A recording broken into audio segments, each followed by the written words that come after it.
Fridge থেকে আগে মাছটা বার করে নিয়েছি, পুরো জমে একদম পাথর।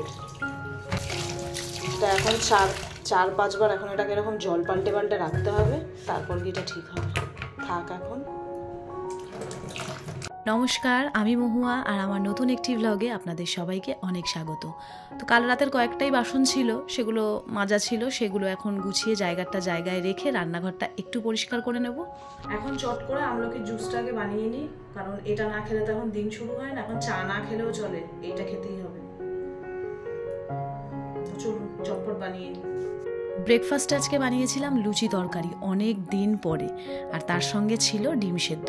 আর ব্রেকফাস্টটা করে এক ফোঁটাও বসিনি, চটপট করে রুমটা ক্লিন করতে এসেছি। আসলে বেশ কয়েকদিন ধরে না আমি ঠিক মতন ভ্লগ শ্যুট করতেও পারছি না, আর আপনাদের সাথে শেয়ার করতেও পারছি না। আসলে তার কারণ হলো যে আমার নতুন বাড়ির কাজ না পুরো দমে শুরু হয়ে গেছে।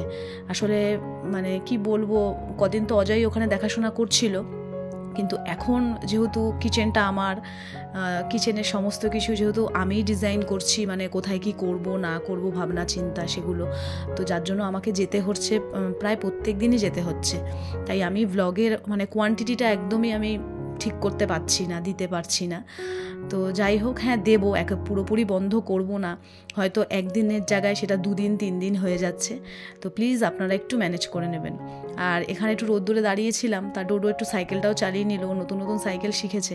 আর দেখুন কাকিমাদের এই প্রত্যেকটা গাছে ফুল ভর্তি হয়ে গেছে একদম, খুব সুন্দর লাগে এই চন্দ্রমল্লিকাগুলো দেখতে। এখানেই গাছগুলো থাকে, আবার এখানেই ফুল হয় শীতকালে।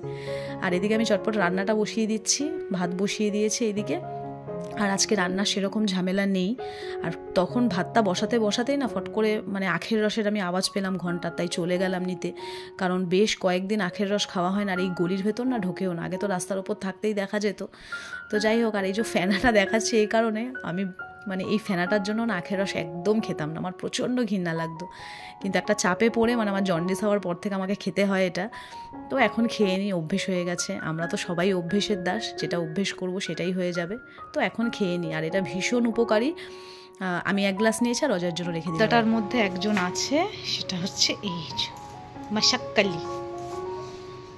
দেখি মাসাক্কালি, এই যে মাসাক্কালি বেরিয়ে গেছে, মাসাক্কালি।